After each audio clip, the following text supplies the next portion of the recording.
16 de la mañana. Nuestro siguiente protagonista es de Carmena, en Toledo, y aunque es ingeniero técnico de formación, su gran pasión es la escritura, la poesía. Acaba de publicar este libro, Al aire de mis silencios. Es un libro del que vamos a hablar ya con su autor, Jesús Durán. Buenos días. Buenos días, Ana. Muchas gracias por acompañarnos esta mañana. Gracias a vosotros.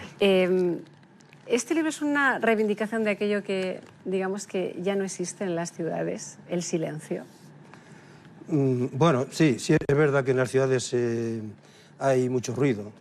El silencio realmente brilla por su ausencia, ¿no? Tenemos ruido de todo tipo, generalmente industrial, comercial, pero sobre todo automovilístico, ¿no? Que nos ensordece. Sí, demasiado ruido, demasiado ruido. Pero bueno, ese ruido generalmente no tiene ninguna importancia, ¿no? Porque se puede convivir perfectamente con él. Eso es mayor problema otro tipo de ruido. Ese ruido que últimamente pues, ha subido un poquito de tono, ¿verdad? Ese ruido donde tendemos a una menor tolerancia con las opiniones de los demás, y eso nos encasilla a las personas como en bandos opuestos, ¿verdad? Y bueno, eso al final crea tensiones, porque en vez de vernos como distintos, que eso sería una cosa deseable y buena, pues en vez de vernos como distintos, nos vemos como enemigos. Y eso al final crea muchas tensiones en la convivencia, ¿no? Pero bueno, centrándonos un poco en la pregunta que me has hecho, es cierto que a mí no se me había ocurrido pensar que el poemario era una reivindicación del silencio en el sentido que lo preguntas. Es verdad que hay un poema en su interior que se titula Despertar, que habla precisamente de esto, ¿no? Habla de esas venganzas, esos odios con los que estamos construyendo, desgraciadamente, esa ciudad, ¿no? Esa ciudad en la que vivimos. Sí. Pero a pesar de eso, yo creo que también el poemario va a reivindicar el silencio en el sentido que tú me preguntabas, ¿no? Porque hace una búsqueda interior para la consecución de una libertad lumínica para todos, para esta ciudad que estamos construyendo. Este libro, Jesús, es autobiográfico, sobre todo porque tienes aquí dedicatorias especialmente a su padre, y además hay poemas dedicados a parte de su familia. Sí, así es, sí. Bueno, pues yo creo que sí, que es autobiográfico, ¿no? Realmente en el libro pues no queremos hablar de una ficción, ¿no? Pero al fin y al cabo siempre cuando escribes ficcionas las cosas. Lo que pasa es que en la literatura la ficción es más propia de la narrativa, de la novela, pero también en la poesía utilizamos en cierto modo una ficción porque nos ayudamos de las figuras literarias.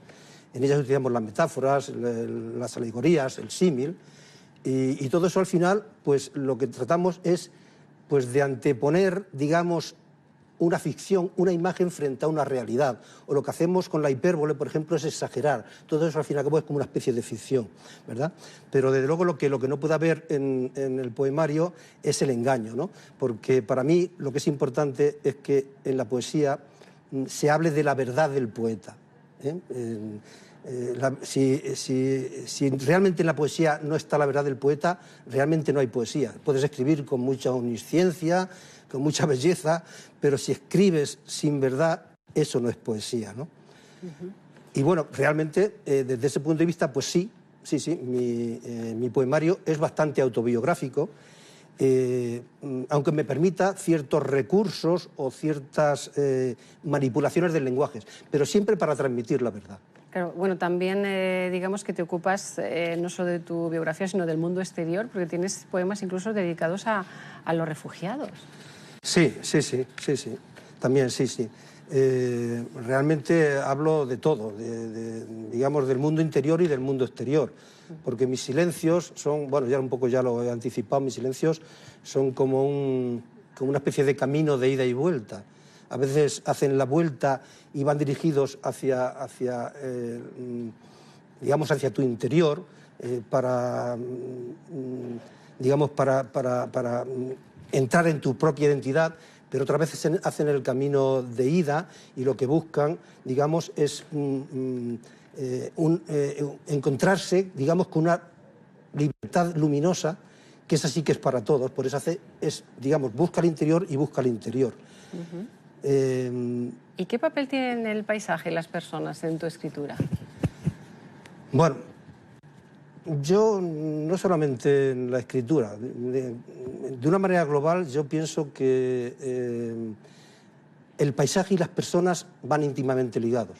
A ti te gusta he leído por ahí que te gusta la pintura. Sí, sí, me gusta. Bueno, pues haciendo un símil con la pintura, imaginemos un cuadro donde solo hay pintado un rostro o donde solo hay pintado un paisaje, bien sea bucólico, espectacular, del tipo que fuere, ¿no? Pues aunque a veces admiras ese cuadro que tiene ese rostro, es difícil disociar, en el caso, por ejemplo, del rostro, es difícil disociar la pena, la alegría o la tristeza que transmite ese rostro, es difícil disociarlo de un paisaje que con toda seguridad ha marcado la vida de ese personaje. Al menos a mí, cuando veo un cuadro en ese sentido, automáticamente pienso en un paisaje, en algo que está asociado a él, ¿no? Y de la misma manera es difícil imaginar un paisaje que no haya sido, digamos, conquistado o al menos admirado por el hombre, ¿verdad? Entonces, realmente es difícil que no estén ligadas ambas cosas. Y ya fuera digamos, de lo que es la pintura, centrándonos en lo que es la poesía, pues tengo un poema en el interior del poemario que se titula A la gente y al campo de mi pueblo, donde el paisaje marca directamente la vida de mis paisanos. Pero es que al mismo tiempo ellos representan la cultura de una manera de vivir en ese medio. Por eso van íntimamente ligados a ambas cosas, ¿no? También hay otros poemarios como La naturaleza, donde parece que lo importante es el paisaje, pero lo importante son la vida, las emociones de las personas que conviven en esa naturaleza. O otros poemarios como los que dedico a personas como lo que tú has dicho al principio, ¿no? A personas como mis nietos, donde además de eso está totalmente palpable en esos poemas el paisaje y la naturaleza, claro.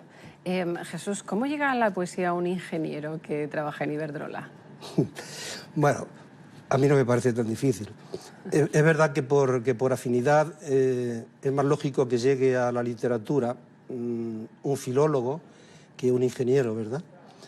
Pero bueno, yo creo que eso es como una creencia que se ha creado por los planes de estudio que nos encasillan de alguna manera en gente de ciencias y en gente de letras. Pero yo creo que las personas somos mucho más completas, ¿eh? Yo creo que todas las personas no somos impermeables a nada y todo nos cala. De tal manera que somos totalmente permeables y es imposible que alguien de ciencias sea impermeable a todas las letras o en sentido contrario. Eso es imposible, ¿no? Pero bueno, mi afición a la literatura me viene de muy largo, pues prácticamente desde que era un niño. Y de eso tiene gran parte de culpa, la tiene mi padre, que era maestro nacional, y cuando era muy joven, bueno, tan joven que era un niño, pues mira, cuando aprobé el primer curso de lo que llamamos el bachiller elemental, digamos que me regaló un libro que todos le conocéis, que se llama Platero y yo, de Juan Ramón Jiménez. Y bueno, pues seguramente entonces yo no supe calibrar, digamos, la importancia de ese pequeño libro que llegaba a mis manos, pero lo que sí tengo claro es que sí era consciente de la belleza que contenía ese libro y sí que me quedó seguramente y me marcó la manera que se había de narrarlo, ¿verdad? Desde aquellas fechas mi afición a la lectura no ha terminado de crecer, ¿no? Y después, en mi juventud, ya con 16, 17, 18 años, pues me aficioné a escribir poesía. Bien es verdad que aquellas poesías desaparecieron de una manera extraña. Pero bueno, mi afición a la literatura, digamos que es anterior a mi afición a la ingeniería. Y porque mis poemas de juventud los escribí, aunque mis poemas de juventud los escribí cuando estaba haciendo el primer año de la carrera. Pero fíjate, en absoluto es ajena a la literatura a los que somos ingenieros o técnicos.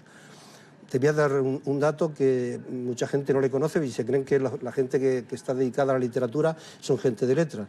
Porque hay gente importantísima que son ingenieros o técnicos. Por ejemplo, Fyodor Dostoyevsky era ingeniero militar. Juan Benet era ingeniero de caminos. Joan Margarit era arquitecto, ¿verdad?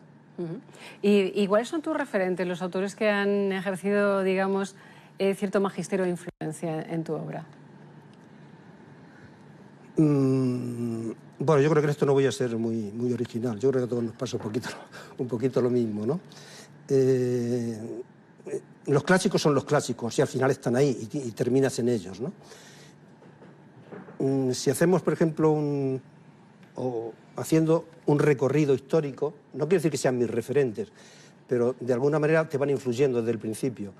Y digamos, yendo hacia arriba en la historia, mis primeras lecturas, digamos, serían las de los primeros poetas, Manrique o Garcilaso de la Vega, ¿verdad? Y también pues, la cantidad tan ingente de poetas que había en el Siglo de Oro, pero que a mí me marcaron en el Siglo de Oro, o fueron quizás mis primeras referencias, pues 3 o 4 del Siglo de Oro. Góngora, Quevedo y una mujer importantísima, voy a decir que no era española, sí era española, lo que pasa es que era de la Nueva España, ¿no? Sor Juana Inés de la Cruz, que hace poemas maravillosos. Y bueno, ya, digamos, por ir deprisa a través de la historia, pues terminan siendo referentes también para mí Gustavo Adolfo Bécquer, Juan Ramón Jiménez, pero de luego los que me marcan realmente son Lorca y Antonio Machado.